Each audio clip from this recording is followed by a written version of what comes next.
हरिओम बच्चों, तो चलिए हम लोग लेकर आ गए हैं RIMC के जून 2024 का पेपर आज डिस्कशन करेंगे हम लोग। ठीक है, RIMC का जो लास्ट 2 पेपर हुआ था दिसंबर 2023 और जून 2023 यानी 2023 वाला जो दोनों एग्जाम हुआ था उसमें RIMC ने बहुत मजे लिए थे बच्चों के। पेपर जो आया था काफी अलग था, काफी अलग ही पैटर्न और अलग ही क्वेश्चन इन लोगों ने थोड़ा पूछा था हर बार की तरह से। बट चलो बच्चे काफी परेशान भी हुए थे उसमें। बट फ्रॉम दिस ईयर जून 2024 में इसने फिर से अपने पुराने जो पैटर्न जो होना चाहिए बेसिकली क्लास 8 के बच्चों के लिए वो पूछा गया था। सेम वही 30 क्वेश्चंस आपके आए थे जैसा हर बार आता है। 30 क्वेश्चंस 20 + 10 25 मार्क्स वाले और 10 मार्क्स वाले। ठीक है, तो कल ये पेपर हुआ है 8 तारीख को। ठीक है, आज हम लोग इसका सॉल्यूशन लेकर आए हैं, फटाफट देखते हैं कि क्या है।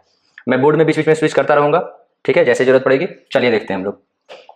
तो सबसे पहला क्वेश्चन कह रहा है the sum of digits of 2 digit number. कौन सा 2 डिजिट नंबर इज 13। ठीक है, सम ऑफ डिजिट्स दिया हुआ है 2 डिजिट नंबर का 13 है। Okay, the number obtained by interchanging the digit exceeds the given number by 27। Find the number. बहुत ही टिपिकल क्वेश्चन है। आई होप जो भी बच्चे प्रिपरेशन करेंगे जरूर बनाएंगे इस सवाल को। देखते हैं हम लोग बोर्ड पर ये कैसे इसको अप्रोच लेंगे, कैसे सॉल्व करेंगे। ठीक है, चलिए। तो जो गिवन चीज है हमारा, सबसे पहला गिवन है कि सम ऑफ डिजिट्स। हमें गिवन है सम ऑफ डिजिट्स, कितना है वो 13 है ना। एंड इंटरचेंज करने के बाद, ये दो सबसे इंपॉर्टेंट बात है जिससे कि हम लोगों को सब कुछ मिलेगा। ठीक है, interchange after interchanging new number क्या हो जाता है, तो न्यू नंबर जो होता है वो ओल्ड नंबर यानी ओरिजिनल नंबर से एक्सीड कर जाता है बाई 27। ठीक है, ये दो बातें लिखी हुई हैं, ये हम लोग old number exceeds old number by 27 ऐसे थोड़ा सा। ठीक है, तो ये दो बातें लिखी हुई जिससे हम लोग को इस क्वेश्चन को सॉल्व करना है। ठीक है, कैसे करेंगे। सबसे पहला चीज देखिए, इस तरह के सवालों में आप लोगों ने सीखा होगा और नहीं तो देखते हैं, ये सवाल काफी टिपिकल है, सैनिक स्कूल में भी आते हैं, RMS में भी आते हैं, क्लास 9 के जो एग्जाम्स होते हैं। ठीक है, देखते हैं कैसे इसको अप्रोच लेते हैं। तो सबसे पहले हम लोग क्या करते हैं, यूनिट प्लेस यानी कि दोनों डिजिट हम मानते हैं कि let digit at tens place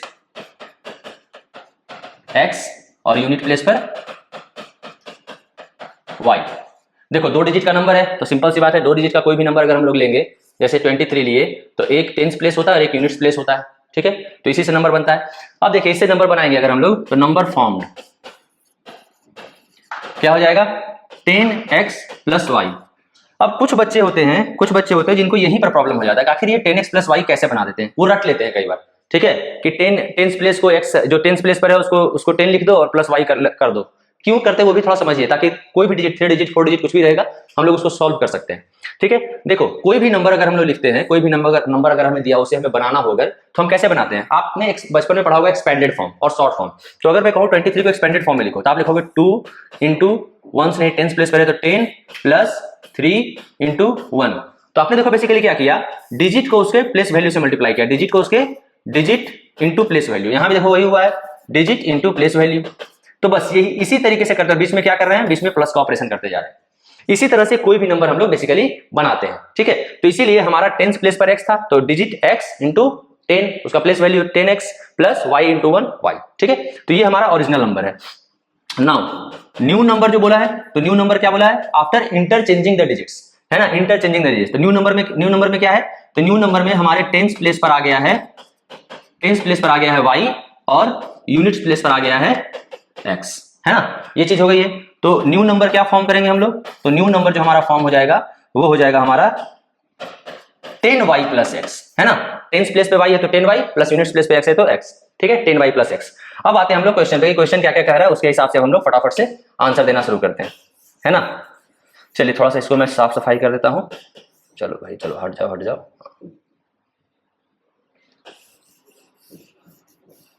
ठीक है, तो सबसे पहला चीज जो गिवन है हमारे क्वेश्चन में कि sum of digits that means x + y = 13, ये गिवन है हमारा। और दूसरा जो इंफॉर्मेशन गिवन है जिसे हम कह लेते हैं कि दिस इज आवर इक्वेशन 1।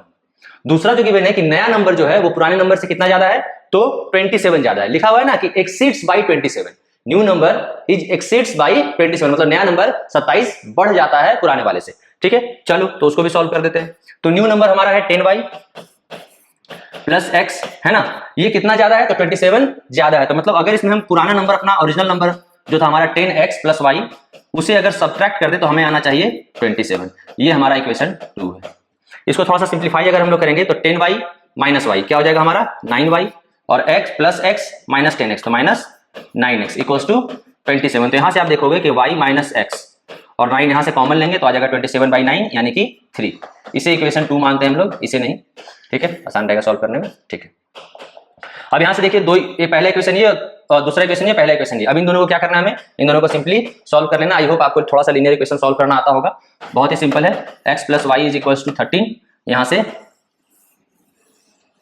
ठीक है, x + y = 13 और एक मिनट मैं थोड़ा सा इसे अच्छे से लिख लेता हूँ।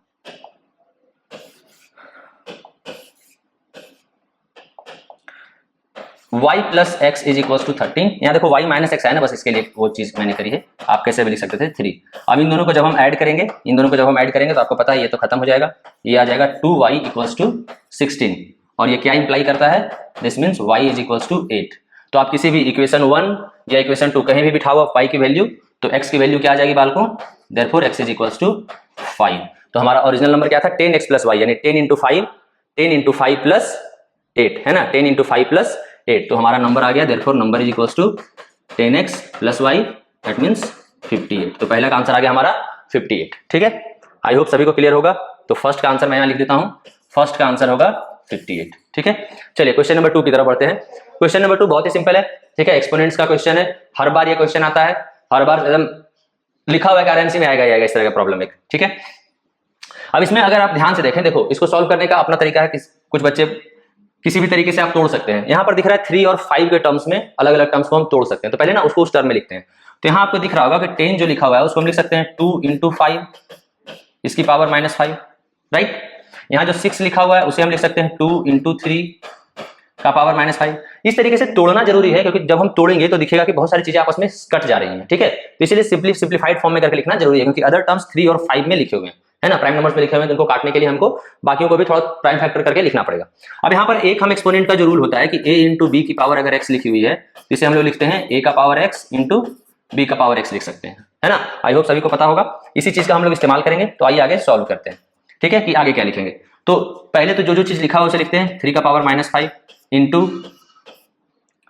2 का पावर -5 × 5 to the power -5 × 125 को हम लोग लिख देते हैं 5 की पावर 3 डिवाइडेड बाई 5 की पावर -7 × 2 की पावर -5 × 3 की पावर -5। अब देखिए कितना प्यार से सब फटाफट कटना शुरू होगा। सबसे पहले 3 की पावर -5 से 3 की पावर -5 खत्म, 2 की पावर -5 से 2 की पावर -5 खत्म।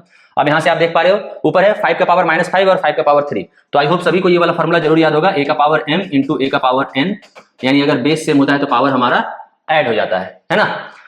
तो यहाँ पर बेस सेम है तो पावर ऐड होगा, तो 5 का पावर -2, तो ऊपर से आ जाएगा हमारे पास 5 का पावर -2 और नीचे में है 5 का पावर -7। अब जब बेस सेम है और डिवाइड में रहता है तो पावर ऐड हो जाता है, सॉरी सब्ट्रैक्ट होता है ना। तो यहाँ पर हम लोग करेंगे 5 का पावर -2 माइनस ऑफ, थोड़ा चलिए सफाई से इसको लिख दिया जाए। फाइनल आंसर अब लिख रहे हैं हम लोग। ठीक है, 5 का पावर -2 माइनस ऑफ -7। ठीक है, अब यहाँ माइनस माइनस प्लस हो जाएगा, तो फाइनल आंसर आ जाएगा बालकों 5 की power 5। So this is the answer. क्या आंसर हो गया दूसरे का? दूसरे का आंसर हो गया 5 की पावर 5। ठीक है, चलिए 2 सवाल समाप्त। अब हम लोग क्वेश्चन नंबर 3 की तरफ बढ़ते हैं। क्वेश्चन नंबर 3 क्या कह रहा है?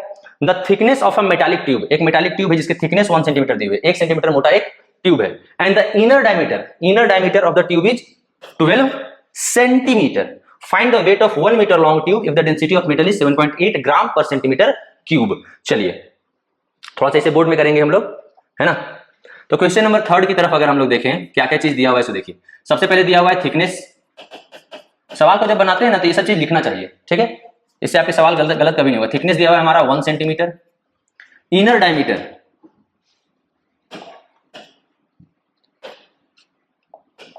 जो इनर डायमीटर है हमारा वो दिया हुआ है हमारा 12 सेंटीमीटर। ठीक है, लेंथ हमें दी हुई है 1 मीटर एंड डेंसिटी दी हुई है 7.8 ग्राम पर सेंटीमीटर क्यूब। ठीक है, अब चलिए यहां देखिए 7.8 ग्राम पर सेंटीमीटर क्यूब से पता चल रहा है कि पहले हमें वॉल्यूम निकालना पड़ेगा मटेरियल का, है ना, क्योंकि उसके बाद देखेंगे हम लोग डेंसिटी का फॉर्मूला लगा के कैसे वेट निकालते हैं। ठीक है, अब थोड़ा सा ना इसको शेप को समझते हैं। देखो इस तरह के सवालों में अगर किसी बच्चे को कोई भी कंफ्यूजन होता है, हमेशा एक चीज ध्यान रखिए, वॉल्यूम, सरफेस एरिया, इन सब का क्वेश्चन बनाने से पहले एरिया, पेरीमीटर, वॉल्यूम जो चैप्टर होता है, आपको ना सबसे पहला चीज जो ध्यान में आना चाहिए वो ये कि मैं क्वेश्चन का फिगर इमेजिन कर लूं कि आखिर किस तरीके का फिगर बनेगा, तो आपका सवाल बहुत आसानी से बनेगा। तो किस तरीके का फिगर बनेगा पहले हम वो थोड़ा सा देखते हैं। तो एक ट्यूब है, उसको बनाने की कोशिश करते हैं। ठीक है, ये कुछ इस तरीके का ट्यूब होगा। ये क्या है, 1 सेंटीमीटर थिक भी है ये, तो थोड़ा मैं थिकनेस बना देता हूं कि बाहर से कुछ ऐसा होगा ये। ठीक है, बाहर से कुछ ये थिक होगा। अब हम लोग देखते हैं तो क्या है, ये जो है इसका थिकनेस जो है ये 1 सेंटीमीटर है, थिकनेस जो है वो 1 सेंटीमीटर है, लेंथ जो है वो 1 मीटर है, जिसको कि अगर सारा कुछ सेंटीमीटर में दिया हुआ है इसलिए हमें सेंटीमीटर में कन्वर्ट कर लेना चाहिए, 100 सेंटीमीटर है। ये इनर डायमीटर दिया हुआ है इसका 12 सेंटीमीटर। आपको दिख रहा होगा ये सिलेंडर है, ये सिलेंडर है, और हमें वॉल्यूम निकालना है किसका, कितना मटेरियल है उसमें इसका, तो ये कितना इसमें आयरन लगा हुआ है, जिसमें मेटल का ट्यूब है वो मेटल कितना लगा हुआ उसकी वॉल्यूम निकालनी है। मतलब कि ये हॉलो जो पार्ट है उसको हमें हटाना पड़ेगा। तो अगर हम निकालें, लिखें volume of metal used in the pipe. ठीक है, वॉल्यूम ऑफ मेटल यूज्ड, तो इसके लिए हमें क्या करना पड़ेगा, तो ये जो बड़ा वाला बाहर वाला हो गया। अब देखो अंदर का अगर डायमीटर दिया हुआ है 12 सेंटीमीटर, अंदर का डायमीटर अगर 12 सेंटीमीटर दिया हुआ है तो आपको पता है रेडियस कितना होगा, आपको पता है रेडियस होगा 6 सेंटीमीटर, और 1 सेंटीमीटर थिकनेस है बाहर में, तो बाहर तो सभी में यूनिफॉर्म थिकनेस है। तो आउटर रेडियस यानी जो बड़ा वाला आपको सिलेंडर दिख रहा है, ठीक है, तो हम कहेंगे कि volume of outer cylinder minus volume of inner cylinder.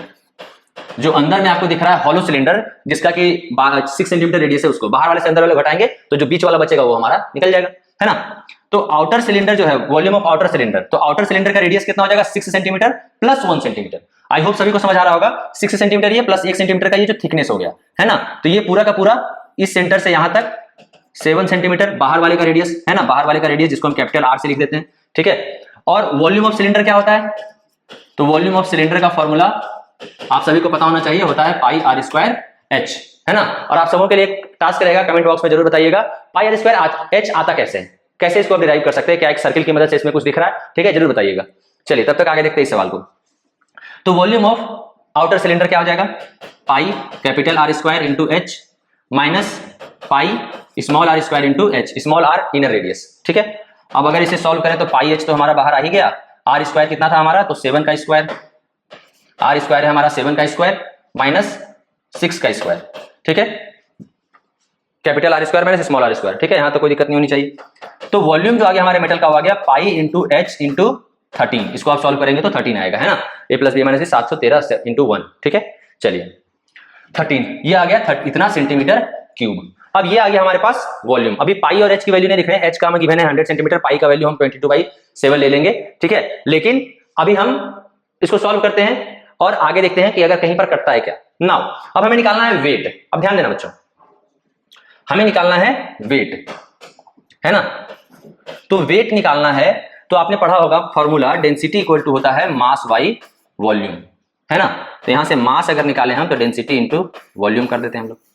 तो यहाँ पर हमारा मास और वेट सेम है, मैथमेटिक्स है, फिजिक्स नहीं है, तो हमें मास और वेट को थोड़ा एक जैसा लेकर चलते हैं। तो mass equal to density into volume, तो यानी वेट हमें निकालना है तो हम क्या करेंगे, डेंसिटी इंटू वॉल्यूम कर देंगे। तो डेंसिटी हमारा गिवन है 7.8 gram per centimetre cube into volume हमारा आया है, तो अब इसमें थोड़ा सा वैल्यू पुट करते हैं, 22/7 इंटू एच है 100 इंटू 13, ठीक है। इसको सॉल्व करने के बाद जो वैल्यू आएगी वही आ जाएगा। यहाँ पर हम देख पा रहे हैं कि कोई भी चीज कटेगी तो नहीं दिख रही है कटती हुई कहीं पर, ठीक है, कहीं नहीं दिख रहा है, ठीक है। तो इसको आप सॉल्व करेंगे, यही हो जाएगा आपका answer, this is your weight in gram, ये वेट आएगा आपका ग्राम में, ठीक है, क्योंकि ये ग्राम पर सेंटीमीटर क्यूब हमने लेकर बनाया है। इसको आप केजी में भी कन्वर्ट करके रख सकते हैं, यहां से आ जाएगा आपका आंसर। आई होप आप सभी को समझ आ गया होगा। कोई भी दिक्कत हो एक बार आप पूरा देख लें, कोई भी दिक्कत हो आप जरूर मुझे बताइएगा, ठीक है। चलिए नेक्स्ट क्वेश्चन की तरफ बढ़ते हैं, ठीक है। ओके, तो क्वेश्चन नंबर 4 में हमें डिवीजन करना है, ठीक है, बड़ा ही सिंपल डिवीजन आया था, ठीक है। आधा तो देख के लग रहा है 11 से कुछ ना कुछ तो यहीं पर सिंपली कट रहा है, ठीक है। इसको देखते हैं हम लोग थोड़ा बोर्ड पर फटाफट से, ठीक है। तो सबसे पहला है हमारा, कोई पहले क्वेश्चन लिख लेते हैं हम लोग। क्वेश्चन नंबर 4 हम लोग सॉल्व करने वाले हैं, थोड़ा थिकनेस बढ़ा दिया जाए, यस। लिखा हुआ है आपका क्वेश्चन में, डिवाइड करना है हमें किसे, तो डिवाइड करना है 44x to the power 4 minus 5x cube, x to the power 4 minus 5x cube minus 24x square को किससे करना है डिवाइड, तो डिवाइड करना है हमें 11x अपॉन x माइनस 8 से। देखिए कितना ही सिंपल है, बहुत ही ज्यादा सिंपल है। एक तो हमें यही दिख रहा है कि 11 4 जा, काट देते हैं इसे, जो दिख रहा है लिख देते हैं 4 इंटू यहाँ से आप एक्स स्क्वायर कॉमन ले लो, तो एक्स स्क्वायर कॉमन आ गया ये x square minus 5x minus 24 by x into x minus 8। एक एक्स से तो आप यहाँ से भी काट सकते हो, और यहाँ से जब आप इसको फैक्टराइज करोगे, यहाँ दिख रहा है 8 है, यहाँ 24 है, तो 24 है तो 8 3 जा 24, और आपको दिख रहा होगा 8 3 जा मतलब कि 5 और 3 8 होता है, मतलब कुछ तो दिख रहा है। फैक्टराइज बहुत ही आसानी से हो जाएगा, ये हमें हमारा क्वाड्रेटिक बहुत ही आसानी से फैक्टराइज हो जाएगा, ठीक है। तो इसे हम लोग जब फैक्टराइज करेंगे तो ये इसको आराम से लिख सकते हैं 4x into x square minus 8x plus 3x minus 24 by x minus 8। अब यहां से देखो आ गया 4x into x minus 8 into x plus 3 by x minus 8। I hope ये आपको करना आता हो कैसे हम लोग इसको यहाँ से लेते हैं। इसको अगर आप देखोगे तो इसको हम लोग इस तरह से लिख सकते हैं ना, एक्स स्क्वायर लिखा हुआ है तो एक्स स्क्वायर, यहाँ से एक्स अगर हम लोग कॉमन लेंगे, यहाँ से x अगर हम लोग कॉमन लेंगे तो आएगा इधर x माइनस 8, और यहाँ से हम लोग 3 कॉमन लेंगे प्लस 3 कॉमन लेंगे, आएगा x माइनस 8, है ना। और फिर यहाँ से x माइनस 8 को कॉमन लेते हैं, x प्लस 3 आ जाता है, ठीक है, बस सिंपल। अब यहाँ से आपका आ गया आंसर। अब आपको क्या करना है, बस x माइनस 8 कटा, this is your 4x into x plus 3, this is your answer of question number 4, ठीक है। चलिए बहुत ही अच्छी बात है, 4x into x plus 3, 4x into x plus 3, ये हो गया आपका आंसर इस सवाल का। चलिए आगे बढ़ जाते हैं हम लोग। The 4 angles of a quadrilateral are in the ratio 3:5:7:9, find the angles. ये तो बहुत ही सिंपल हो गया। क्वाड्रिलेटरल के चारों एंगल का रेशियो दिया हुआ है, तो आपको पता है जब भी इस तरह का सवाल आता है हम लोग एक कॉमन रेशियो, एक कॉमन टर्म मानते हैं, है ना। तो हमारा कॉमन रेशियो अगर x मानेंगे तो सारे एंगल्स क्या हो जाएंगे, 3x 5x 7x और 9x, और sum of all the angles क्या होता है, तो sum of all angles of a quadrilateral is 360 degree, है ना। Sum of all angles equals to 360 degree. तो जो हमारा क्वेश्चन में गिवन है उससे हम ऐड कर देंगे, तो हमारा क्या है 3 + 5 8 + 7 15 + 9, 15 + 9 इज 24, ठीक है। So 24x is equal to 360 degree, जो हमने कॉमन x लेके किया, ठीक है। तो x is equal to 360 by 24। चलिए इसको काटते हैं, 12 2 जा 12 30 15 यानी कि 15 डिग्री। अब आपसे पूछा क्या है, अलग अलग वैल्यू ज्ञात कीजिए, तो ठीक है। फर्स्ट एंगल क्या हो गया 3x, दैट इज 3 × 15 यानी कि 45 degree. Second angle 5 × 15 75 degree. Third angle 15 × 7 105 degree, और फोर्थ एंगल 15 × 9 135 डिग्री। ये हो गया आपके चारों एंगल की वैल्यू। समाप्त। बहुत ही सिंपल क्वेश्चन था ये। चलिए, on dividing a certain number by 342 we get 47 as a remainder if the same. इसको थोड़ा सा चलिए रब कर देता हूं मैं ताकि आपको बढ़िया से दिखे, ठीक है। आप देख रहे होंगे सवाल सिंपल सवाल है, बहुत अच्छा सवाल है, बहुत अच्छा कॉन्सेप्ट रहता है इसमें। किसी नंबर को जब on is dividing a certain number by 342 से किसी नंबर को डिवाइड किया तो 47 रिमाइंडर बचता है। तो बताइए कि सेम नंबर को अगर 18 से डिवाइड करें तो क्या रिमाइंडर बचेगा, ठीक है। थोड़ा सा बोर्ड इसके लिए इस्तेमाल कर लेते हैं हम लोग। क्वेश्चन है आपका, क्वेश्चन नंबर हम लोग कर रहे हैं 6 कि किसी नंबर को जब हम लोग 342 से डिवाइड करते हैं तो 47 रिमाइंडर बचता है, ठीक है। तो नंबर क्या होगा हमारा वो देखने की कोशिश करते हैं।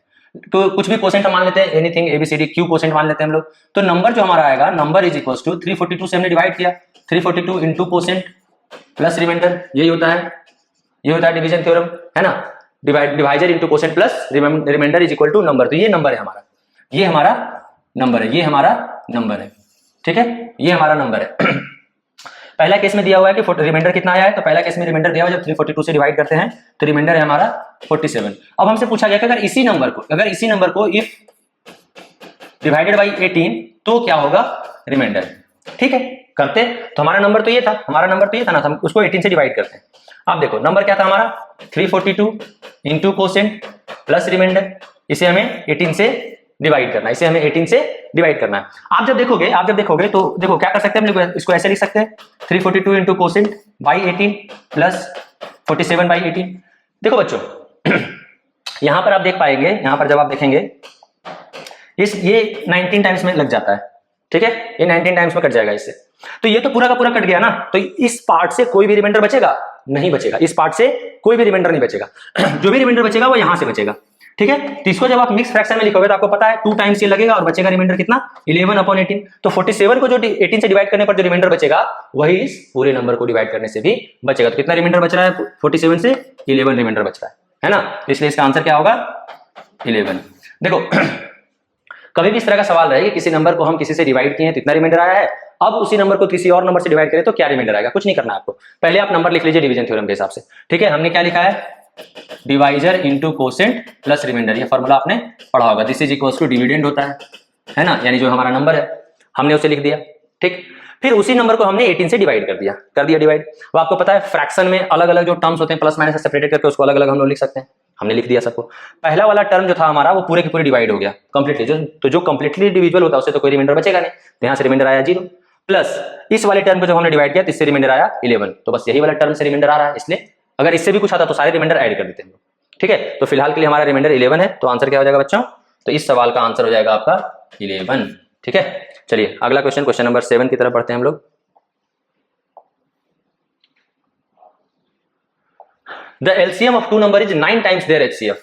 LCM जो है 9 टाइम्स HCF का, सम HCF एंड LCM का 500 है, तो बताइए HCF क्या होगा। बहुत ही सिंपल हलवा वाला क्वेश्चन है ना। मान लीजिए लेट HCF, और जो क्वेश्चन में दिया हुआ लेट करने के क्या सिंपली यही लिख लेते हैं, और क्या क्या एक्स एक्स माने, इतना तो समझदार हैं आप लोग, है ना, डायरेक्टली लिख लेते हैं हम लोग। चलिए गिवन है LCM is equal to 9 times of HCF, पहला तो ये दिया हुआ है।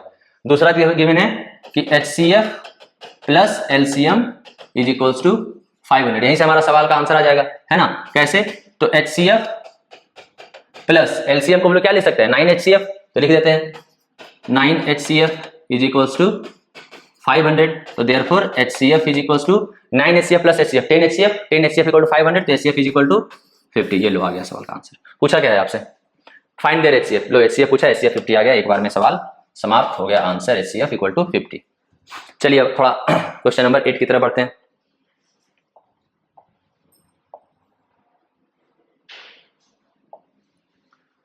क्वेश्चन नंबर 8 में एक पैटर्न है, क्वेश्चन नंबर 1 में कुछ पैटर्न दिया हुआ है और हमसे कुछ सवाल उसके हिसाब से पूछा है ना, ठीक है।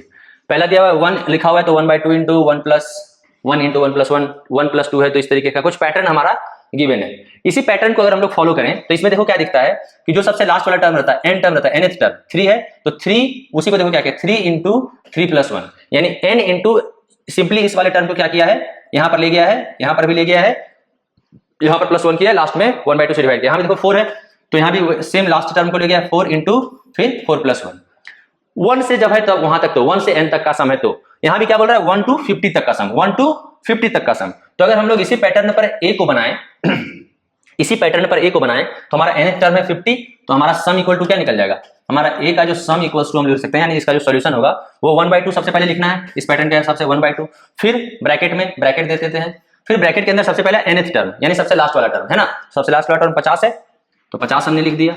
उसके बाद फिर क्या किया है, इनटू कम इनटू कर देते हैं, फिर ब्रैकेट ओपन, फिर देखो nth टर्म प्लस 1 यानी कि 50 प्लस 1, हो गया सवाल आपका समाप्त, सेवा समाप्त। अब यहां से आप देख पा रहे होंगे 2 से 50 आराम से आप काट सकते हैं 25 टाइम्स में, तो आपका पहले क्वेश्चन का आंसर आ गया 25 इंटू 51 तो 75, पहले का आंसर तो आ गया हमारा। अब आते हैं हम लोग अपना बी क्वेश्चन, दूसरे क्वेश्चन की तरफ। बी में बोला है 31 से 50 का बताओ। बी में देखिए ध्यान रखना है, बी में 1 to 50 नहीं बोला है, बी में बोला है 31 से 50। तो इसको देखो हम ऐसे लिख सकते हैं, 31 से 50 को ऐसे लिख सकते हैं ना कि हम क्या करेंगे, हम एक सम निकालेंगे जो रहेगा 1 से लेकर के 50 तक के नंबर्स का। हमने 1 से लेकर के 50 तक सबको जोड़ दिया और इसमें से सब्ट्रैक्ट क्या कर दिया, तो सम ऑफ 1 से लेकर के 30 तक के नंबर को। तो जब 1 से 50 तक सारी चीजों में से 1 से 30 तक हटा देंगे तो बचेगा क्या, 31 से 50 बचेगा क्या हमारा, 31 से 50, वही तो हमें कहा है निकालने के लिए, हो गया दूसरा सवाल भी। तो हमने ये तो पहले ही निकाल रखा है, हमने ये वाला तो ए में निकाल ही रखा है, तो इसके लिए जो हमारा है वो भी निकाल लेते हैं, सम ऑफ 1 to 30 निकाल लेते हैं। सेम यही फॉर्मूला में जब हम बिठाएंगे तो 1/2 इंटू ब्रैकेट में 30, फिर यहाँ पर 30 प्लस 1 ये हो जाएगा, पता है आपको कटेगा ये, इसका सम आ जाएगा 15 इंटू 31। इसको अगर हम लोग मल्टीप्लाई करेंगे तो 30 इंटू 15 450 प्लस 15 यानी कि 450 प्लस 15 हो जाएगा 465, ठीक है। तो हमारा आंसर क्या आ गया बच्चों, तो हमारा आंसर आ गया, इसका सम हमारा पहले ही दिया हुआ था, हमने निकाला था ए में 1275 माइनस इसका सम हमने अभी निकाला 465, इसका हो जाएगा 1200 माइनस 400 800 और 10 800 और 10 हो गया हमारा आंसर समाप्त। बहुत ही आसान था, ठीक है। चलिए आगे बढ़ते हैं हम लोग, आई होप सभी को समझ आया होगा। क्वेश्चन नंबर 9 की तरफ।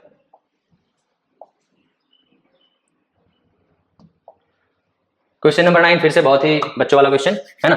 The ratio of number of girls to the number of boys in a school of 720 students. Total number of students हमें गिवन है बच्चों, ध्यान रखना इस बात को, 720 students. 3:5 ratio of girls to the boys, ध्यान रखना गर्ल्स टू द बॉयज, ठीक है। हमें क्या गिवन है, गर्ल्स टू द बॉयज 3:5 है। If 18 new boys are admitted, 18 और बच्चे आ जाते हैं, then find how many new girls may be admitted so that the ratio of number of girls to the number of boys may be change to 2:3। अच्छा, बोला है कि 18 और नए बच्चे, 18 और नए बॉयज आए हैं, तो गर्ल्स और कितनी आ जाए so that our ratio is 2:3। तो पहले तो निकाल लेते हैं, पहले कितने कितने बच्चे हैं हमारे पास, कितने गर्ल्स हैं कितने बॉयज हैं। तो हमें गिवन है टोटल नंबर ऑफ स्टूडेंट्स कितने हैं, 720 है ना। टोटल नंबर ऑफ स्टूडेंट्स हैं 720, रेशियो है 3:5। तो आपको पता है कॉमन रेशियो x मानेंगे तो गर्ल्स का 3x, गर्ल्स हो जाएंगे 3x और बॉयज हो जाएंगे 5x। तो according to the question 3x + 5x यानी total number of students should be 720। तो यहां से x की वैल्यू क्या आ जाएगी, तो 8x = 720, x = 90 आ जाएगा हमारा, है ना। तो यहां से जब हम निकालेंगे तो गर्ल्स = आ जाएंगे 270 एंड बॉयज = आ जाएंगे 450, बॉयज = 450, ठीक है। यहां से x की वैल्यू आप निकालोगे तो यहां से x = आ जाएगा आपका 90, ठीक है। तो गर्ल्स थे हमारे पास 3x और बॉयज थे हमारे पास 5x, जो हमारे किससे आया था, इस रेशियो से आया था। अगर आपको एक्सप्लेनेशन चाहिए इन सब चीजों का कि कैसे ये हम लिख लेते हैं तो आप जरूर कमेंट बॉक्स में बताएं, सेपरेट वीडियो एक बार इस तरह के सवालों के लिए ही सिर्फ लेकर आएंगे हम लोग, ठीक है। चलिए तो गर्ल्स का 3x, बॉयज का 5x था, इससे आ गया, ये आ गया अभी जो है। अब क्वेश्चन क्या कर रहा है कि 18 नए बॉयज आए हैं, 18 न्यू स्टूडेंट्स आए हैं, ठीक है। चलो तो न्यू बॉयज की संख्या कितनी हो गई, न्यू बॉयज हो गए 450, न्यू बॉयज हो गए बच्चों 450 प्लस 18 दैट मींस 468। ये नए बच्चे हैं, नए बॉयज की संख्या है। अब हमें क्या करनी है, हमें बताना है कि गर्ल्स कितना किया जाए ताकि रेशियो 2:3 हो जाए। अब देखो अभी बोल रहा है कि गर्ल्स इज टू बॉयज का रिक्वायर्ड रेशियो होना चाहिए 2:3, ये हमारा डिमांड है ना। इसका मतलब 2x गर्ल्स होने चाहिए एंड 3x बॉयज होने चाहिए। तो बॉयज का तो आपको नंबर दिया हुआ है ना, तो आप पहले हम निकाल लेते हैं वहीं से। तो 3x बॉयज होने चाहिए, इसका मतलब ये हो गया कि 3x should be equal to 468। यहां से हमारा x का वैल्यू निकल गया, तो x इज इक्वल टू कितना हो जाएगा 468/3। 468/3 को जब आप सॉल्व करेंगे तो आ जाएगा आपका 156, ठीक है, 156 x की वैल्यू। तो यहां से रिक्वायर्ड गर्ल्स कितनी हो जाएंगी, रिक्वायर्ड गर्ल्स 2x थी यानी कि 156 × 2। तो 156 को जब आप 2 से मल्टीप्लाई करोगे तो आ जाएगा 150 × 2 300 और 6 × 2 12। सो 312 गर्ल्स होनी चाहिए। तो कितनी नई गर्ल्स आनी चाहिए, तो पहले थी हमारे पास 270, हमें चाहिए 312, तो नई गर्ल्स कितनी आनी चाहिए, तो 30 + 12 42, यानी 42 और नए गर्ल्स का एडमिशन होना चाहिए, तब आंसर होगा। तो पूछा क्या है हमसे, कितनी नई लड़कियां, यानी कि number of girls, new number of girls जो होना चाहिए admitted, how many new girls should be admitted. तो न्यू गर्ल्स का नंबर आ जाएगा बालकों 312 माइनस 270 जो पहले से थी, है ना, 270 जो पहले से थी, यानी कि 42 शुड बी द आंसर। इस क्वेश्चन का आंसर होगा हमारा 42, ठीक है। आई होप सभी को समझ आया होगा, बहुत ही सिंपल क्वेश्चन था, ठीक है। चलिए बहुत बढ़िया, आगे बढ़ते हैं हम लोग थोड़ा सा फैक्टराइजेशन की तरफ से।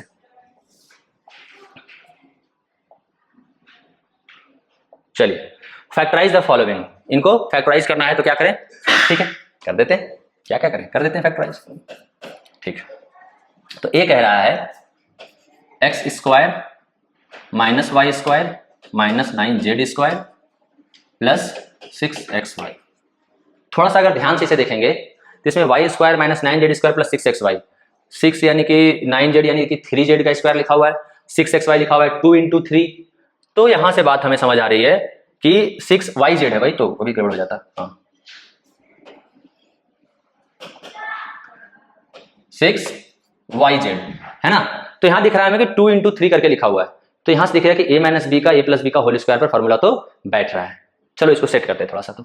तो इसको हम इस तरीके से लिख सकते हैं, x² माइनस हमने ले लिया y² + 9z² - 6yz। अब देखो हमें साफ साफ दिख रहा है कि ये लिखा हुआ है x² माइनस y हो गया हमारा a² प्लस 3z हो गया हमारा b², तो a² + b² - 2ab तो a - b का होल स्क्वायर, जहां a है y और b है 3z हो गया, ठीक है। अब यहां पर हम कौन सा फॉर्मूला लगा देंगे बच्चों, तो यहां पर हम फॉर्मूला लगा देंगे a² - b² यानी कि a + b और a - b, इसको लगा देंगे, a + b और a - b को लगा देंगे, आंसर हमारा फटाफट से आ जाएगा। ये लो आ गया, a + b यानी x प्लस y - 3z और a - b तो x minus y plus 3z, sign change हो जाएगा, माइनस इस पूरे में लगेगा तो माइनस अंदर जाएगा तो माइनस वाई प्लस 3z। ये हो गया हमारा a का फैक्टराइजेशन, ठीक है, a का आंसर आ गया, a का आंसर आ गया x plus y minus 3z, x minus y plus 3z। अब b वाला है, b वाले को चलिए बोर्ड खोल लेते हैं, थोड़ा सा जगह कम है यहाँ तो। 3 माइनस 12 a माइनस b का होल स्क्वायर, ठीक है, क्या हमारा क्वेश्चन है 3 माइनस 12 a माइनस b का होल स्क्वायर, ठीक है, b नंबर। तो इसको हम लोग क्या करेंगे, 3 लिख लेते हैं, ठीक है। 3 अगर हम लोग बाहर कॉमन निकाले तो क्या हमको कुछ दिख रहा है 1 माइनस 4 a माइनस b का होल स्क्वायर। अब यहाँ पर ये दिख गया कुछ कुछ बढ़िया चीज, ठीक है, क्या देखिए, सो देखिए 3, इसको हम लोग ऐसे ही सकते हैं 1 का स्क्वायर है ना, minus 2 into a minus b का होल स्क्वायर। देखो आपको भी दिख रहा है ना, 4 a माइनस बी का होल स्क्वायर, ये तो लिखा हुआ है। अगेन फिर से हमारा आ गया क्या, ये फिर से हमारा इसी पर आ गया a square minus b square is equal to a plus b और a माइनस बी। आप देखिएगा फैक्टराइजेशन में बहुत इस्तेमाल होता है इसका। अभी आपके आरएमएस के एग्जाम आने वाले हैं, सैनिक स्कूल के एग्जाम आने वाले हैं, क्लास 9 के जो भी बच्चे प्रिपेयर कर रहे होंगे उनमें भी ये फैक्टराइजेशन में बहुत काम आएगा ये। और जो भी बच्चे पढ़ाई कर रहे हैं फैक्टराइजेशन करते हैं, ये फॉर्मूला काफी काम आएगा, ध्यान रखना, हमेशा इस फॉर्मेट में कन्वर्ट करने की कोशिश करनी है अगर हो पाए तो, ठीक है। चलिए तो आगे बढ़ते हैं हम लोग, लिखते हैं 3, उसके बाद फिर ये हो गया a square minus b square, तो a plus b 2 into a minus b, ये हो गया हमारा पहला चीज, ठीक है। चलिए थोड़ा इसको ऐसे लिख देते हैं, ठीक है। और दूसरा चीज क्या लिखा है, a plus b into a minus b, तो 1 माइनस फिर 2 इंटू ए माइनस बी, ठीक है। ये हो गया हमारा आंसर। इसको थोड़ा सा आप अगर सिंप्लीफाई करना चाहो तो कर सकते हो सिंप्लीफाई, ठीक है। और इसको ब्रैकेट में 1 प्लस 2a माइनस 2b करके थोड़ा इस तरीके से भी सिंप्लीफाई कर देंगे तो भी चलेगा, ठीक है।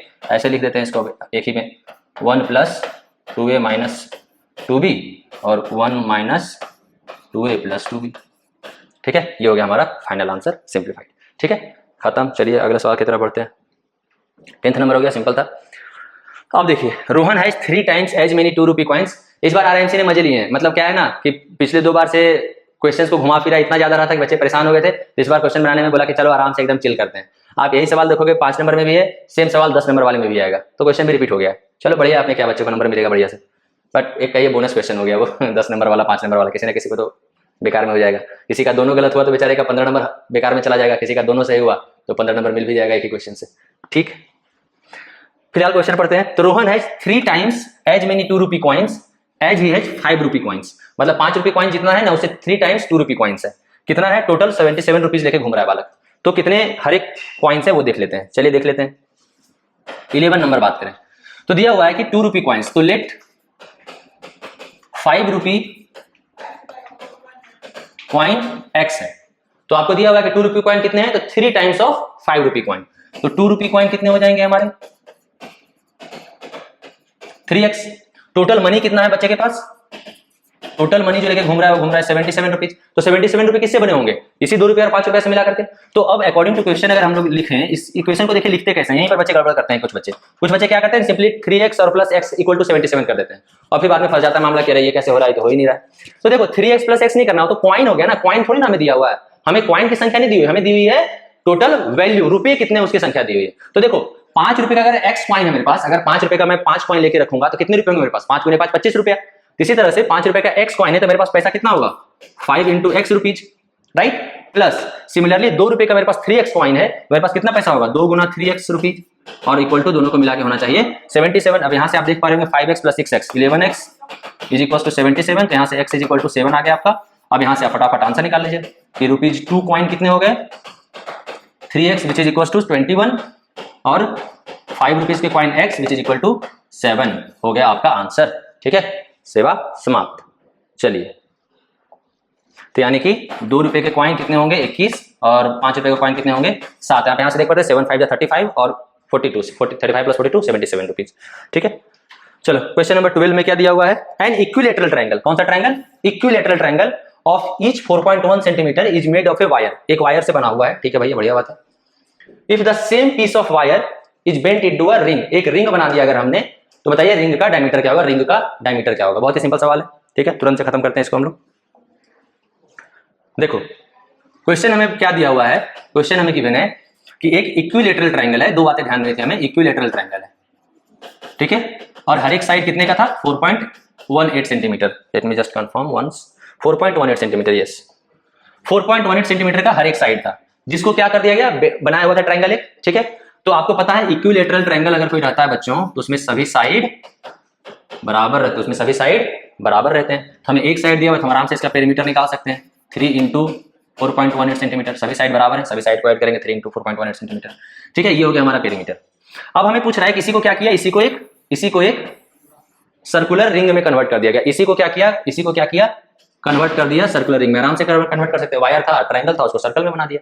तो बोल रहा है इस सर्कल का डायमीटर क्या है सो बता दीजिए, इस सर्कल का डायमीटर क्या है सो पूछा है, ठीक है। तो बनाते हैं हम लोग।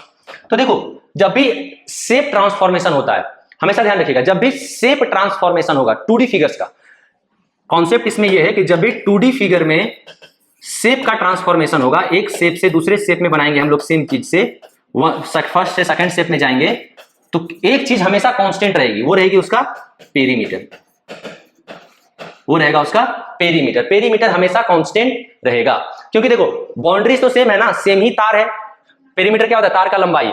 तो तार का लंबाई तो कुछ काटा छटा नहीं ना, उसी तार को मोड़ करके हमने सर्किल बना दिया, चाहे कुछ भी बना दे, तो तार की लंबाई तो घटेगी नहीं। तो तार की लंबाई नहीं घटेगी तो पेरीमीटर चेंज नहीं होगा, तो पेरीमीटर हमेशा सेम रहेगा। तो हम लोग निकाल लेते हैं सर्कल का पेरीमीटर, यानी कि जिसको सर्कमफेरेंस कहते हैं हम लोग, ठीक है। तो perimeter of triangle is equal to circumference of ring, sorry not triangle,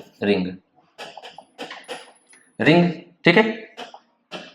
इसको जब हम लोग लिखेंगे तो ये हो जाएगा 3 into 4.18 is equal to 2 into pi into r, तो हमें निकालना ही है ना। बस अब यहां से इसको आप सॉल्व करेंगे, तो इसको आप सॉल्व करने के बाद आपका आंसर आ जाएगा। थोड़ा सा कैलकुलेशन है इसमें, ठीक है। कहीं से कुछ कटने छटने की उम्मीद नहीं दिख रही है, तो आर इक्वल्स टू आप लिख देंगे, आर इक्वल्स टू, अब हमें क्या निकालना है, आप ध्यान देखो, हमें आर नहीं निकालना है, हमें बेसिकली निकालना है यहाँ पर 2r। डायमीटर पूछा है ना हमसे पूछा गया है डायमीटर इक्वल टू होता है 2r, है ना। तो हमें ये 2r निकालना है एक साथ, मतलब ये सिर्फ 22/7 ही है। तो हम सिंपली 2r इक्वल टू लिख देते हैं 3 इंटू 4.18 इंटू 7/22, बस, ठीक है, इंटू 7/22 हम यहां से कर देते हैं। हमारा क्या होगा, आंसर आसानी से आ जाएगा 2r की वैल्यू, ठीक है। तो इसको जब हम सॉल्व करेंगे तो हमारा फाइनल जो आंसर रहेगा, आप देखेंगे 4.18 को हम लोग 22 से अगर डिवाइड करते हैं तो हम लोग इसको काट सकते हैं। इसको आप ऐसा करें, डेसिमल को हटाएंगे तो यहाँ नीचे 100 आ जाएगा, ये 19 टाइम्स लग जाएगा। उसके बाद दिख रहा है हमारा कोई कटना छटना तो होगा नहीं, तो इसको जब हम फाइनल मल्टीप्लाई करेंगे तो हमारा आ जाएगा 57 इंटू 7 39, यानी कि 3.99 centimetre. This is our answer, 3.99 centimetre हमारा आंसर आ जाएगा बच्चों। बहुत ही सिंपल सवाल, ठीक है। चलिए आगे बढ़ते हैं हम लोग।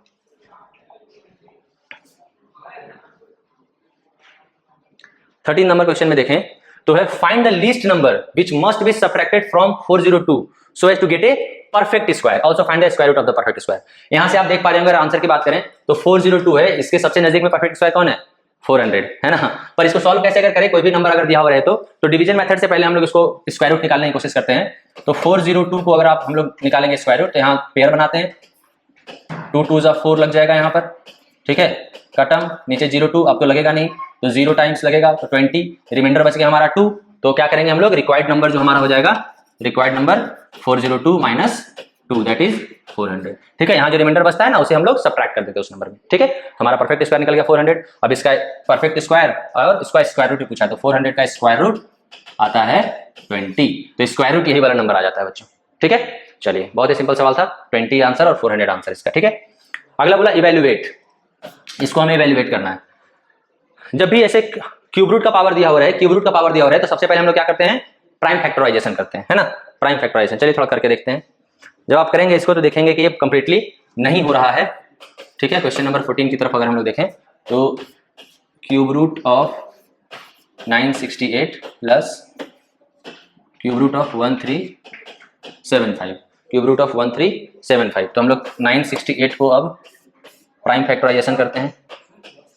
सबसे पहले 2 टाइम्स लगेगा, है ना, 2 टाइम्स में 484, फिर 2 टाइम्स 242, फिर 2 टाइम्स 121, फिर 11 में 11 टाइम्स, ठीक है। खत्म हो गया यहाँ से। नेक्स्ट 1375 है, इसको जब हम डिवाइड करेंगे सबसे पहले हम लोग 5 से लगाते हैं, तो 5 टाइम्स हो जाएगा 2 5 टाइम्स लगाएंगे तो 275 हो जाएगा, ठीक है। फिर 5 टाइम्स लगाएंगे तो 55, फिर 5 टाइम्स लगाएंगे तो 11। तो आप देख पा रहे होंगे यहाँ पर अगर हम लोग लिखेंगे इसे तो ये हो जाएगा 2 का पावर 3 इंटू 11 का स्क्वायर, ये 968 का है। और उसी तरह से इसे हम लिखेंगे तो लिखेंगे 5 का पावर क्यूब इंटू 11। अब जब इसे हम ऊपर वाले इक्वेशन में सब्स्टिट्यूट करेंगे बच्चों, तो इसे हम लोग इस तरीके से लिखेंगे, क्यूब रूट ऑफ 2 का पावर क्यूब इंटू 11 का square plus cube root of 5 का पावर क्यूब इंटू 11। अब इससे मैक्स टू मैक्स जो हम लोग सॉल्व कर सकते हैं, जहां तक सॉल्व करके लिखना है वो हम लोग लिखेंगे 2 इंटू 121 प्लस 5 अंदर 11, यही हो जाएगा इसका फाइनल आंसर, ठीक है। इससे ज्यादा और सॉल्व करने की जरूरत है नहीं, यहां पर ऑब्वियसली क्यूब रूट रहेगा, ठीक है। डन, चलिए बहुत बढ़िया। नेक्स्ट सवाल तो बस लैंग्वेज है और कुछ नहीं है। बोला डिवाइड द सम ऑफ, इसके सम को 65/12 प्लस 12/7। थोड़ा क्वेश्चन की क्वालिटी खराब होगी, कोई बात नहीं, मैं लिंक में डाल दूंगा पीडीएफ भी क्वेश्चन का, जिससे आप आराम से देख करके उसको सॉल्व कर सकते हैं, ठीक है। ये बच्चे ने जो स्कैन करके सेंटर से भेजा वो है, इसलिए थोड़ा सा गंदा लग रहा है ये। Divide the sum of 65/12 and 12/7 by their difference, ठीक है। सम को उसके डिफरेंस से डिवाइड करना है, तो कुछ भी नहीं है, ये तो सिंप्लीफिकेशन का क्वेश्चन है ना। इसको फटाफट से हम लोग कर लेते हैं, ठीक है। बोर्ड पर ही करते हैं, थोड़ा गंदा है। चलिए 15th नंबर क्वेश्चन क्या कह रहा है, हमें क्या करना है, डिवाइड करना है 65/12 प्लस सम ऑफ इतना bye their difference, 65/12 and 12/7। 65/12 and 12/7 को डिवाइड करना है इसके डिफरेंस से, है ना। चलिए कर देते हैं, और क्या। एक चीज देखो, जब आप इसको करोगे तो यहाँ पर नीचे 12 एंड 7 का आपका 84 आ जाएगा एलसीएम, 84 आ जाएगा एलसीएम, ठीक है। तो ऊपर जब आप सॉल्व करेंगे तो आ जाएगा 599/84, और नीचे जब आप सॉल्व करेंगे तो आ जाएगा आपका 311/84। आई होप ये फ्रैक्शन का तो आता ही होगा, इसके लिए कोई जरूरत है नहीं, तो आपका फाइनल आंसर आ जाएगा 599/311। और इसे थोड़ा सा एक स्टेप और फर्दर लेकर के जाएं आप, और आप इसको 1/288/311 भी लिख दें, बढ़िया ही रहेगा, ठीक है। चलिए नेक्स्ट क्वेश्चन की तरफ बढ़ते हैं हम लोग। ये हो गया इसका आंसर 15 का। 16th number question, simplify. इसे क्या करना है, हमें सिंप्लीफाई करना है। अच्छा कुछ नहीं, बस गुना भागा कर देना है, और कुछ भी नहीं है। चलिए कर देते हैं ये भी। पहले क्वेश्चन में लिख लेता हूं थोड़ा सा, ताकि आपको साफ साफ दिखाई दे। कभी कभी ना इधर उधर भाग दौड़ में समय लग जाता है। चलो question number 17,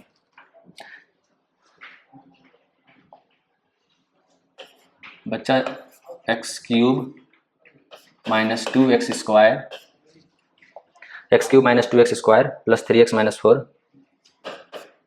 plus 3x minus 4 x minus 1 minus 2x minus 3 into 2x minus 3 into x² minus x plus 1, x² minus x plus 1। कुछ भी नहीं था ये सवाल में बच्चे, बस जो दिया हुआ है बस वो हमको करते जाना था, मल्टीप्लाई वगैरह कर करके सबको सारे टर्म्स को एक कर देना था। तो कर देते हैं हम लोग, ठीक है। तो x³ इंटू x⁴, सबको सारे टर्म्स को मल्टीप्लाई कर देते हैं, ठीक है। ये छोटा टर्म है ना, इससे आप इसको मल्टीप्लाई करो थोड़ा अच्छे से होगा, ठीक है। तो x इंटू x4 हो गया माइनस 2x³ मल्टीप्लाई करते जा रहे हैं, फिर plus x into 3x² minus 4x, ठीक है। फिर इससे हमने मल्टीप्लाई किया तो माइनस x³ प्लस, थोड़ा यहाँ लिख देता हूँ मैं, plus 2x² minus 3x plus 4। ये आ गया हमारा पहला टर्म, माइनस। सिमिलरली इसमें करेंगे तो 2x into x² 2x³ 2x² plus 2x minus 3x² minus 3 plus 3x और माइनस 3 आ गया दूसरा टर्म। अब बस कुछ नहीं करना है, लाइक टर्म्स और अनलाइक टर्म्स को एक जगह पर हमें लाकर लिख देना है। तो x⁴ तो एक ही है, तो x⁴ लिख देते हैं। उसके बाद यहाँ भी दिख रहा है माइनस 2x³, और कहीं दिख रहा है, यहाँ भी दिख रहा है माइनस x³, और यहाँ भी दिख रहा है माइनस, यहाँ भी दिख रहा है x³। बस अब यहाँ पर देखो, जब ये माइनस अंदर जाएगा तो भी माइनस x³ रहेगा, तो सबका सिंबल सेम है, तो 2 1 3 और 2 5, यानी कि माइनस 5x³ हमारे आ गए। अब x² को देखते हैं, तो यहाँ पर प्लस 3x² प्लस 2x², और यहाँ पर भी x² है और यहाँ पर भी x² है, पर फिर से ये माइनस अंदर जाएगा तो दोनों का साइन चेंज हो जाएगा, है ना। तो 3 और 2 5 और 3 8 और 2 10, तो प्लस 10x², ठीक है। उसके बाद फिर x को देखेंगे तो यहाँ भी माइनस 4x माइनस 3x यानी माइनस 7x, यहाँ पर भी दोनों का सिंबल चेंज हो जाएगा, तो 3 और 2 5 और 7 माइनस 12x, और उसके बाद फिर यहाँ पर लिखा हुआ है प्लस 4 और यहाँ पर लिखा हुआ है माइनस माइनस अगेन प्लस 4, तो प्लस 7। ये होगा सभी को सिंप्लीफाई करने के बाद का आंसर, x⁴ - 5x³ + 10² - 12x + 7। ठीक है बच्चों, चलिए आगे नेक्स्ट क्वेश्चन को देख लेते हैं। सिंपल सवाल था, 16th नंबर तक हो गया हमारा। 17 में देखें अगर, टाइम एंड वर्क का क्वेश्चन है। A can do a piece of work in 25 days and B can finish it in 20 days. ठीक है, A किसी काम को 25 डेज में करता है, B उसको 20 दिन में खत्म कर सकता है। They work together for 5 days, 5 दिन तक साथ काम किया उन्होंने और ये भाग गया फिर उसके बाद, तो कितने दिन में B बेचारा काम खत्म करेगा, ये सवाल दिया है। बहुत ही सिंपल सवाल है, इसको हम लोग देखते हैं। ठीक है, दो मेथड से देखेंगे इस सवाल को। ठीक है, क्या क्या गिवन है पहले हम लोग वो लिख लेते हैं। क्वेश्चन नंबर 17 में A किसी काम को कर सकता है, A किसी काम को अकेले कर सकता है 25 डेज में, B 20 दिन में खत्म करता है ना। A 25 डेज में कर सकता है और B उसे 20 दिन में कर सकता है, और दोनों ने मिलकर यानी A + B ने कितने दिन तक काम किया बालकों, 5 डेज तक काम किया। ठीक है, 5 डेज तक they work together for 5 days only. ये सवाल दिया, बोला है कि उसके बाद A जब चला गया तो बताइए B कितने दिन में काम को खत्म करेगा। पहले आते हैं थोड़ा शॉर्ट मेथड, है ना, फटाफट से देखिए, 1 मिनट सवाल समाप्त। आप ना नंबर ऑफ वर्क निकाल लो, नंबर ऑफ वर्क आइटम्स क्या होता है ये। तो आप मान लो कि कितने काम करने होंगे, काम को ना पीस में मैंने बांट दिया, ऐसा हम इमेजिन कर रहे हैं। ठीक है, कि पीस में बांट दिया, तो एक क्या लेते हैं हम लोग, तो उसमें ये जो दोनों नंबर्स दिए हुए हैं, ये जो दोनों नंबर्स दिए हुए हैं, इनका एक कॉमन टर्म, एक ऐसा नंबर जो दोनों से डिवाइड हो रहा हो, तो सबसे छोटा एलसीएम होता है। वैसे आप कोई भी ले सकते हो। ठीक है, तो अगर मुझे दिख रहा है 25 20 से 100 करता है, मैं 100 लेता हूं, नंबर ऑफ वर्क आइटम 100 है। आप कोई भी नंबर ले सकते हो, कोई जरूरी नहीं कि कटने वाला, कोई भी नंबर। कटने वाला लोगे तो फायदा ये होगा कि आपको फ्रैक्शन में डील नहीं करना पड़ेगा। ठीक है, तो इसलिए हमने एक नंबर ले लिया जो दोनों से करता हो 100। अब हम लोग देखेंगे कि अच्छा भैया A है और B है। ठीक है, दोनों को काम कितना करना है, 100 काम करना है ना, दोनों को 100 काम करना है। तो एक बात बताओ कि A जो है वो 25 दिन में खत्म कर देता है, A की क्षमता है 25 दिन में। ठीक है, तो पक्का वो 1 डे में, एक दिन में 4 काम करता होगा, एक दिन में 4 आइटम निपटा देता होगा वो, तभी ना 25 दिन में 25 चौके 100 आइटम पूरा कर देगा। ठीक है, उसी तरह से B जो है वो 20 डेज में काम खत्म करता है, तो पक्का एक दिन में वो 5 आइटम ऑफ वर्क निपटा देगा, तभी वो 100 हो पाएगा। राइट, तो अगर हम देखें कि in one day A + B दोनों अगर बैठ जाएं तो कितना काम कर लेंगे, तो ये 5 करेगा, ये 4 करेगा, कितने करेंगे, टोटल 9 काम कर लेंगे, 9 आइटम ऑफ वर्क। राइट, तो similarly in 5 day A + B कितने काम कर लेंगे, तो 45 आइटम खत्म कर लेंगे वो लोग। ठीक है, ठीक है, तो अब रिमेनिंग कितने आइटम बच गए, रिमेनिंग आइटम बच गए 100 - 45, जिसको कि सब सब्ट्रैक्ट करेंगे तो आएगा हमारा 55। अब कर कौन रहा है, तो अब सिर्फ A कर रहा है, B कर रहा है, A तो भाग गया, B कर रहा है, तो B विल टेक, तो एक दिन में 5 काम करता है, तो 5 काम करने में एक दिन लगाता है, तो 55 काम करने में, तो आपको पता है 55/5 कर देंगे, आ जाएगा 11 मोर डेज लगेंगे, 11 और दिन में B जो है उस काम को समाप्त कर देगा, B जो है उस काम को खत्म कर देगा। ठीक है, सबसे सिंपल देखिए, कहीं कोई फ्रैक्शन रिडक्शन नहीं, आपको समझाने में इतना समय भी लगा। अगर आप इसको बनाएंगे तो चुटकियों में बस सवाल देख करके बना सकते हैं कि भाई A 25 दिन में, B 20 दिन में, 100 काम है मान लो, तो 100 काम है तो 25 4 करता होगा और B 5 करता होगा एक दिन में, तो एक दिन में दोनों मिलकर 9 काम किया, 5 दिन तक काम किया, 45 डेज, बचा कितना, 55 और B को करना है तो 11 दिन और लेगा, 11 दिन में सवाल काम समाप्त। पूछा क्या है हमसे कि then in how many days will be finish the remaining work, मतलब रिमेनिंग वर्क को 11 दिन में खत्म कर देगा वो। ठीक है, आ गया हमारा आंसर। ठीक है, इसका आंसर हो गया 11। ठीक है, अब इसका जो दूसरा मेथड होता है वो काफी फेमस है, आई होप आप जानते होंगे। क्या मानते हैं हम लोग कि A किसी काम को 20-25 दिन में करता है, तो एक दिन का काम निकालेंगे तो 1 डे वर्क कितना हो जाता है, 1/25। सिमिलरली B का 1 डे वर्क निकालते हैं हम लोग 1/20। ठीक है, फिर A + B के एक दिन का काम निकालते हैं हम लोग, तो 1/25 + 1/20। लॉट ऑफ फ्रैक्शन इसमें डील करना पड़ता है, कॉन्सेप्ट वही है, सोच वही है, बट फ्रैक्शन इसमें थोड़ा डील करने पड़ते हैं बस, और कोई बात नहीं। तो इसको अगेन करेंगे तो आ जाएगा 9/100 हम लोग लिख सकते हैं। वैसे अगर चलिए इसके हिसाब से ही अगर हम लोग थोड़ा सा रखें तो ये हो जाएगा हमारा एलसीएम में 100 ही होगा, 9/100 ही होगा, है ना। A और B का एक दिन में 100/9 काम कर लेंगे, तो A + B मिलकर के 5 दिन में कितने काम कर लेंगे, A + B इन 5 डेज। ठीक है, तो एक दिन में 9/100 एक दिन में 9/100 काम करते हैं, तो 5 डेज में कितना काम कर लेंगे, 45/100 होगा ना, 5 × 9/100 तो 45/100। तो रिमेनिंग वर्क कितने हो जाएंगे, तो रिमेनिंग वर्क यहाँ से लिखेंगे 1, टोटल काम होता है, टोटल काम को 1 कहते हैं हम लोग, तो 1 - 45/100 विच विल बिकम 55/100, है ना। अब करना किसको है, B को करना है। ठीक है, तो B को करना है तो अगेन कि एक दिन में बी 1/20 काम को करने में लगाता है एक दिन, तो एक काम को करने में लगाता है 20 दिन, तो 55/100 काम को करने में कितना लगाएगा, तो 20 इंटू 55/100, फटाफट से इसको काट देंगे, आ गया 11, सेम आंसर। ठीक है, बट इसमें थोड़े फ्रैक्शन होते हैं तो बस समय लगता है, और खासकर आरएमएस और जब आप सैनिक स्कूल में देते हो जहां ऑप्शनल आपको मारना होता है, तो वो वाला टेक्निक जो था हमारी जो ये वाली टेक्निक थी बड़ी काम आती है, फटाफट से बिना कोई कैलकुलेशन मिस्टेक हुए कुछ भी किए हुए हो जाता है। ये तो 20 और 25 नंबर थे, ठीक है, कई बार नंबर क्या होते हैं 13 और 17 होते हैं, इस तरीके के नंबर, तो थोड़ा गुना भागा करने में गलती हो सकता है फ्रैक्शंस को डील करने में। ठीक है, चलिए अगला सवाल देखते हैं। Find the list number which when increased by 8 is exactly divisible by 24, 32 and 36। बहुत ही सिंपल सवाल। बोला है कि लिस्ट नंबर बताइए जो इन सबसे पहले, तो अगर मुझे सिर्फ इतना पूछता find the list number which is divisible by 24, 32 and 36, तो आपको पता है list number which is divisible by given set of numbers, वो क्या होता है उसका लिस्ट कॉमन मल्टीपल होता है उसका, क्योंकि देखो डिविजिबल होना चाहिए मतलब उन सबका मल्टीपल होना चाहिए, और सबसे एक साथ डिविजिबल मतलब सबका कॉमन मल्टीपल होना चाहिए, और सबसे छोटा तो लिस्ट होना चाहिए, तो लिस्ट कॉमन मल्टीपल जो कि एलसीएम हो गया, है ना। तो हम लोग इसमें क्या करेंगे, सबसे पहले हम लोग एलसीएम निकालेंगे, एलसीएम ऑफ 24, 32 एंड 36। तो जब इसका एलसीएम निकालेंगे, आई होप एलसीएम आता हो, मैं इसको ज्यादा इलेबोरेट एलसीएम को नहीं करूंगा, तो एलसीएम जब निकालेंगे तो आ जाएगा आपका 288। ठीक है, अब आपको क्या बोल रहा है कि वो नंबर बताइए जिसको हम 8 से बढ़ा दें तब इन सबसे डिविजिबल हो जाए। तो हमें पता है कि ये नंबर अगर इनसे डिविजिबल है तो सिंपली इसमें 8 घटा देते हैं। ठीक है, रिक्वायर्ड नंबर हमारा हो जाएगा, required number 288 minus 8 which is equals to 280। तो 280 अगर रहे उसको जब हम 8 से बढ़ा देंगे 288 हो जाएगा, और वही सबसे छोटा नंबर होगा जो इन सबसे कटेगा, तो आंसर हो गया हमारा 280। ठीक है, चलिए नेक्स्ट क्वेश्चन को देख लेते हैं थोड़ा सा। अच्छा, कंस्ट्रक्शन है, कंस्ट्रक्शन है तो मैं इसका एक रफ शेप दे दूंगा कि किस तरीके का शेप आपके, आई होप आपके क्वेश्चन में आया होगा। ठीक है, क्वेश्चन नंबर, अच्छा पहले उससे पहले 19 भी है। ठीक है, 19 देख लेते हैं, अगेन वेरी टिपिकल क्वेश्चन।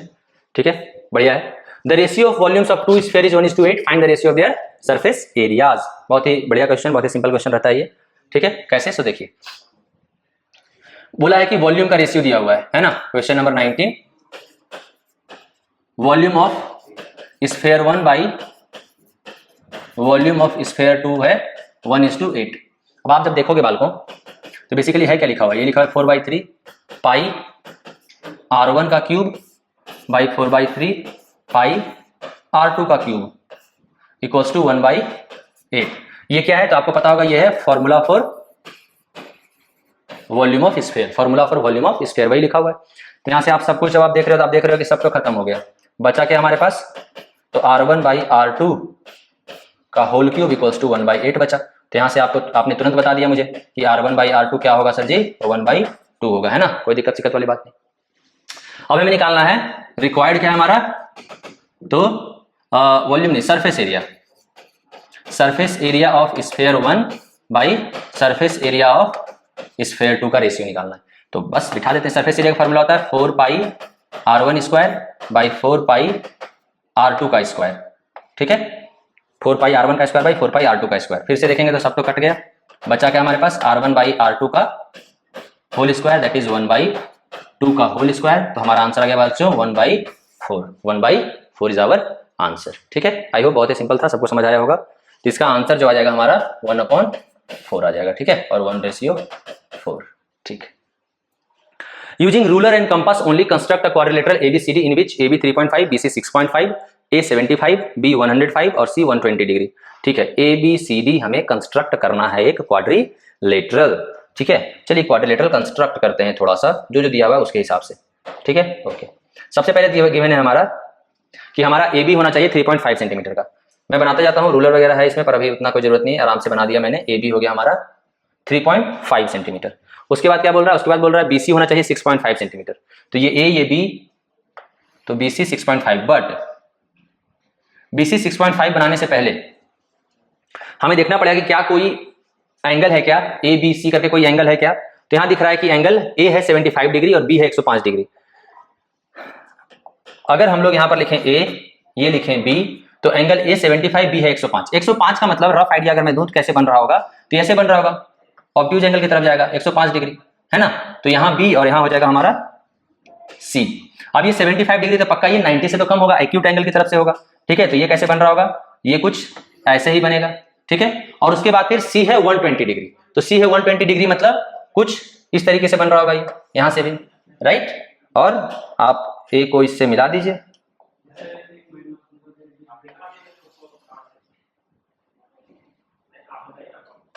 इसको मिला दीजिए, ठीक है। इस तरीके का आपका क्वाड्रिलेटरल होगा। तो थोड़ा सा मैं रफ में अगर बना दो, ये हो गया, यहाँ से ऐसे जाएगा और ये क्वाड्रिलेटरल कुछ इस तरीके का दिख रहा होगा, ठीक है। A B C D, I hope आपने ऐसा ही बनाया होगा, ठीक है। शेप कुछ इसी तरह का आएगा, बाकी एंगल्स आपने आपको सिंपली प्रोटेक्टर और कंपास से दिखा देने थे, ठीक है।